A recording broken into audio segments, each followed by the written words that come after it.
certain amount. You don't even have to purge. You don't have to restrict. You don't have to be underweight. You're still worthy of recovery. And I think it's taken me a long time to get to this point, especially as someone who experienced anorexia and then it led to bulimia and binging. And I often felt that I didn't fit the diagnosis. And actually, I was told by doctors that I didn't fit the official diagnosis of bulimia nervosa. But I knew I wasn't happy. I knew I didn't have a good relationship with food, and I knew that my behaviors were negatively impacting my mental and physical health. So I think if you're struggling and you feel that, you know, you're not ready for recovery, just kind of consider that that might actually be your eating disorder itself telling you that.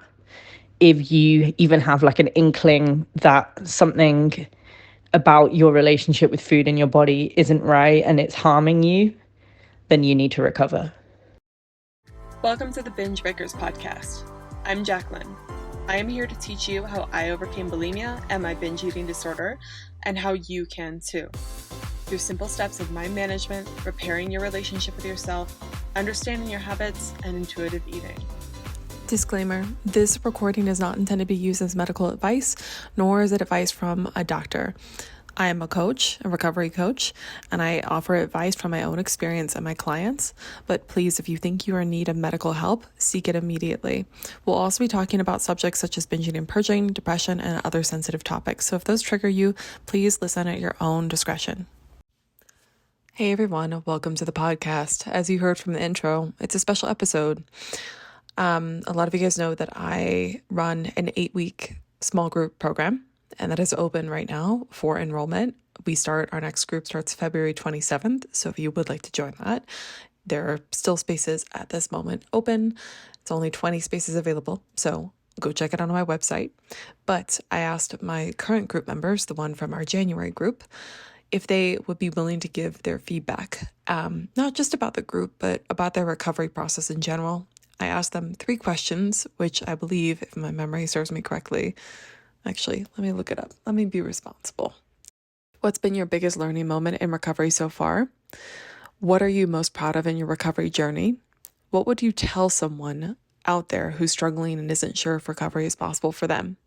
So I made the questions specifically about, obviously, their recovery. I didn't want it to just be like a program or a podcast about, oh, the group is so awesome. I think the group is awesome. But I wanted to be careful of that for sure. But they shared a lot of wisdom. 4 people in total from the group gave their feedback. I think I should have been reminded more of them, because other people said they wanted to, but I think our schedules just get busy. I was so appreciative. 3 people sent in written responses that I read out loud in this podcast, and then 1 person sent in a voice note. So I hope you found these things useful. I'm just going to leave it there.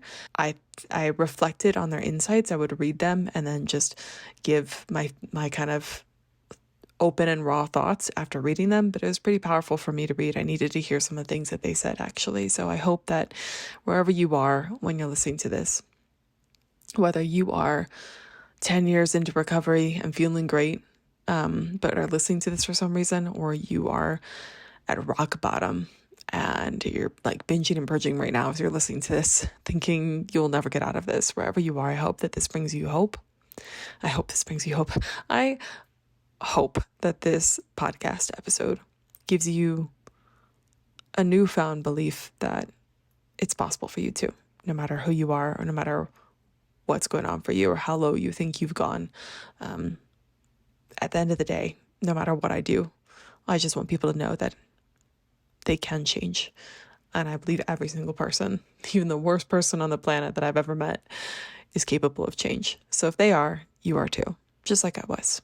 All right, enjoy the episode. What's been your biggest learning moment in recovery so far? This group member says, I have learned the power of being honest with another person. Although I've shared with a few people in my past, I was vague and downplayed what I said. Recently, I shared with greater candor to 2 people who I feel safe with, and I'm trying to lift the shame that I have felt most of my life. Hearing others speak in our group has provided words of what I didn't know how to say in the past. I'm going to give my brief reaction to that. I hear time and time again, a lot of people that have been in this group and a lot of my clients have never told another soul about their bulimia journey. And a lot of people want to recover before they tell someone, or they never want to tell someone at all. And speaking from my own experience and from all the people that I have worked with and talked to, it helps to tell at least one person. Keeping it all to yourself is a very isolating journey, and it reinforces the shame in your head that you don't need to be feeling.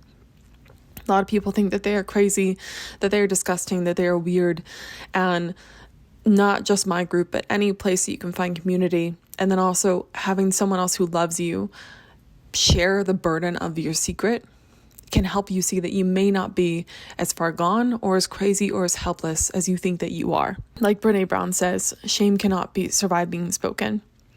This other group member said, I need to forgive myself for being so harsh on myself for struggling with an eating disorder for so long. Acknowledging that my eating disorder served a somewhat valid purpose for me for years. I accept that now, and I also understand that it no longer serves that purpose for me. Instead of approaching recovery from a mindset of guilt and shame, this time I chose to be curious and non-judgmental. Instead of thinking I need to recover, I changed my thinking to I deserve to recover. This mindset took the shame away. I was also able to be honest with myself and in my relationships. I felt more authentic and confident, which was enough proof that recovery was everything I thought it could be. Here's my reaction to that. I second a lot of things that they say. They need to forgive themselves. They need to allow non-judgmental and curious thinking rather than this very judgmental and very critical mindset when they are looking at their recovery. But also what they said in the last part about being honest with themselves and their relationships, and then being more authentic and confident, it comes with recovery. And people just think that this is a journey about, eating food normally and stopping behaviors, but it really does help you in all areas of your life. It makes you feel more genuine. It makes you feel more confident in yourself in total, and it bleeds into everything that you see into your relationship. So it's a really good motivation when you're recovering to remember that it's not just about eating food normally and stopping behaviors. It's about much more than that. And this person said, this course has made me realize having a group that I interact with keeps me more accountable during the recovery process. I spent so many years telling myself every day that I was going to start recovering today, and then constantly telling myself, tomorrow will be the day. The recovery in a group process has helped me stick with the mindset because I feel I have to be held to a higher level of accountability. Once this happened, I have stuck with the mindset that I can't go back to the way I was, and more importantly, that I don't want to go back to the way I was. Now, I found this one really interesting. This is me speaking now, because people can use accountability against themselves, and ultimately, you can be in a group and still not be held accountable. And I think this person needs to take credit for the fact that they held themselves accountable to the group. They could have stopped showing up. They could have stopped being honest. They could have done all these things. But instead, they chose to put their accountability with other people. And I do believe I've seen it happen for myself and for other people, that when I surround myself with people on the same journey as me, going through the same struggles with me, and having to continually check in with them, even if things aren't going so well, check in with them and check in with myself, I stay a lot more on track and I get closer to my goals, because I can't hide from myself. I can't pretend things aren't happening. I have to keep showing up. And it really does put you in this mindset of, if it's not going to be today, when is it going to be? When are we going to start showing up? So really, really important. The second question I asked group members was, what are you most proud of in your recovery journey so far? One person said, I have confronted so many of my triggers and I actively have taken the time to work on dealing with them. In the past, my only successful streaks of recovery were times when I had put myself in positions where I wasn't able to binge and purge. And even during those streaks, I would be looking forward to getting back to a situation where I would be able to binge and purge again. This is the first time in my life where I have been binging and purging, or binge and purge free, for over 5 weeks. Have surrounded myself with situations where old me would have and couldn't have resisted binging and purging. I feel like I'm hitting a sense of normalcy in my life where I can engage in normal behaviors and not revert to binging and purging. This one hit me, and again, these are my raw reactions to these. I've read these maybe briefly before, but I haven't read them out loud and taken too much time to think about them because I wanted it to be for the podcast. But what this person said is really powerful, because I think that there are things you need to do in the beginning of recovery, especially if you're having trouble, to make it as easy as possible for you to not engage in behaviors and get days and weeks under your belt of sobriety. And there's nothing wrong with that. And sometimes people really need it. And depending on how bad you are, you might need treatment or something to do that. But there is a point where you have to face those triggering situations. Of course, you should choose what triggers you want to be a part of. But most people that I work with, they want to be able to go out to dinner with friends. They want to maybe be able to drink every once in a while. They want to be in food situations where they don't know every single thing on the menu before going there. They don't know exactly what they're eating that day. They want to be able to have lunch and then have a last minute dinner plan and be able to go and it not be a big deal. They want to feel sometimes a little bit hungry and not binge, or a little bit full and not end up using behaviors or throwing in the towel. They want to be able to live their lives without having to worry about food. Therefore, they have to face some of those situations that would normally trigger them to binge and purge. And a big part of the program we talked about, and it's because I know that it's crucial, is feeling your feelings and dealing with the discomfort and coping differently. Because if you don't do that, if you can't go through the discomfort, you'll never learn how to live in your life without behaviors. And this person did this really well. And something about this person, I'm not going to share the name or anything, but in the beginning, they did make their life a little bit more, I would say they avoided certain situations within reason. They weren't like living in a shell, but they made it harder to binge and purge. And then recently, especially the past few weeks, based on the reviews that they've sent me in the program and what they've said in the calls, seems like they've been living their life a little bit more normally and still not engaging. They've definitely had triggering situations all the way through, but they kind of did that in the beginning, setting themselves up for success and then slowly kind of turning up the heat. And I think that's amazing. And that's what you should do within reason again. The second response was, I knew that I'm a person who's capable of making commitments to others, but I have not been capable of doing this for myself until now. I feel fully committed to recovery. I am preparing to forgive myself if I slip, but simultaneously, I am feeling strength in my commitment. That is a huge thing to be proud of. And again, I was talking about this with a client today, and she was talking about people pleasing. And I said, we always think it's easier to go back on our promises to ourselves because we know that we can just walk all over ourselves, right? We know we can take it. And that at the end of the day, if we can continually break promises to ourselves, it doesn't matter because we can do that. But it does. It makes you feel like complete shit to break promises to yourself day in and day out. And every time I'm living out of integrity with myself, I feel terrible inside. And maybe that's just something about me. Maybe it's different for everyone, but there's something when I know I am not being completely honest with myself, I'm not acting in integrity, and I'm breaking promises to myself right and left, or I'm not committing to something I know I really want, it feels awful. And when you do that, when you actually commit to yourself and keep that promise to yourself, it feels amazing. And you trust yourself so much more, and that is something truly to be proud of. The other person said, I'm cooking a pizza right now. I'm recording this and I can smell the pizza. We're going to do this last one. This person said, I'm most proud that I never gave up. Oh my God. Yeah. Every single time I've wanted to give up on whatever, it's just, I'm always glad that I never did. And I'm really happy this person didn't give up either. My recovery journey, this person said, my recovery journey has been long and hard. It took me years to earn all the pieces of my recovery puzzle. This group feels like the final piece of the puzzle. And I feel like I am completely competent to navigate the rest of my recovery journey. It's a confidence I never thought I could achieve.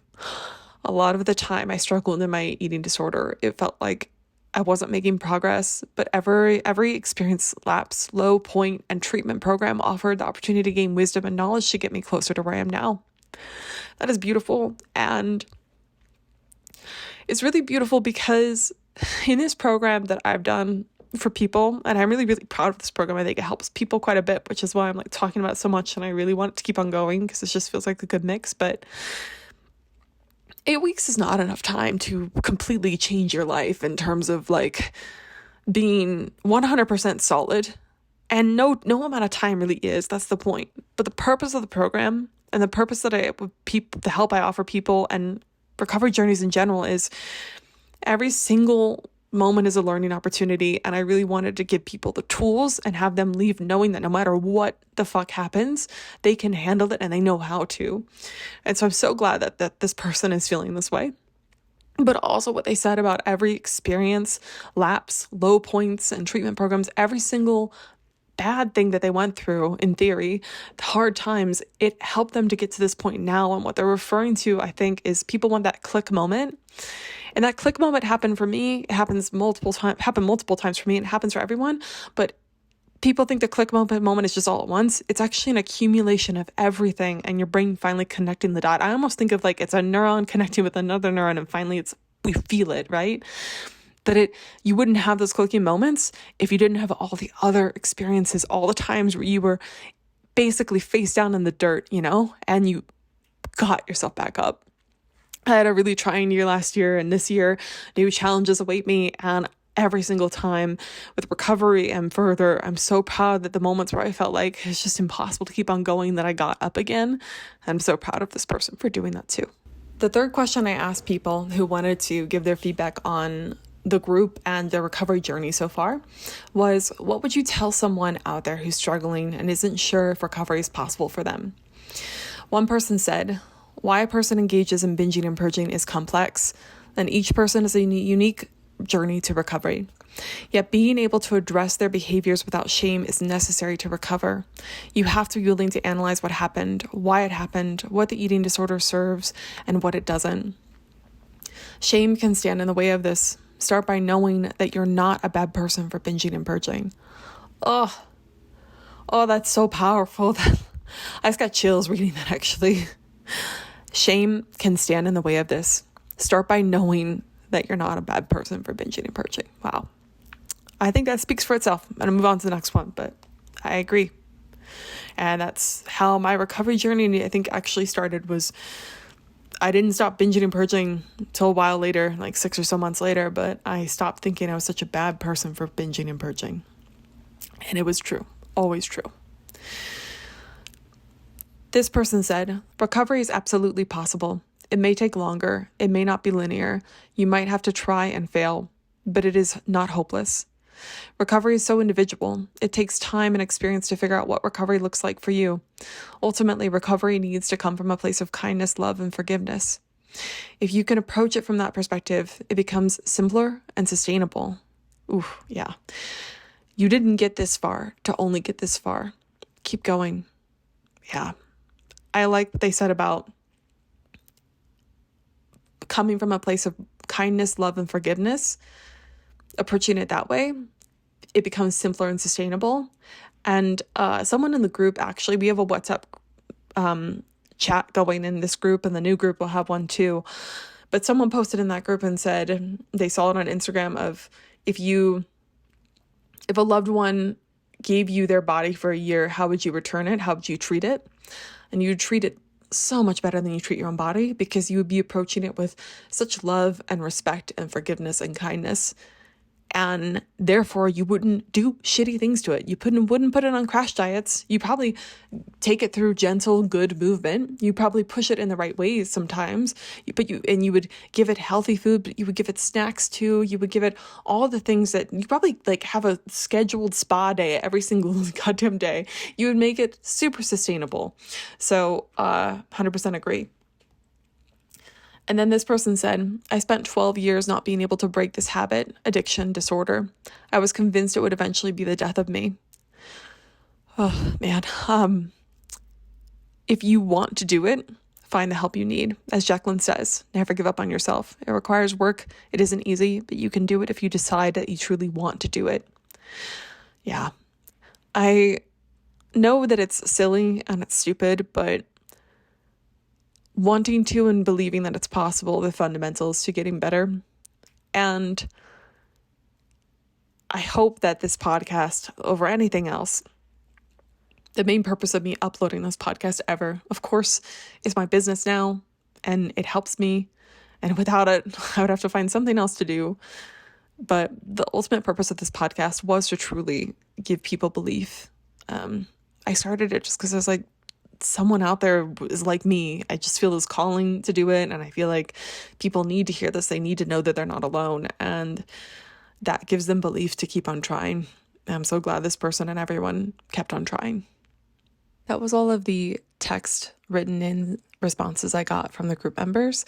I wanted to share this group member's response all at once, which was in the form of a voice note, which I truly appreciated. So here you go. And I'll let the podcast wrap up this way. But remember, as it ends, never give up on yourself. To answer the questions around, I guess, like what has changed the most throughout this program,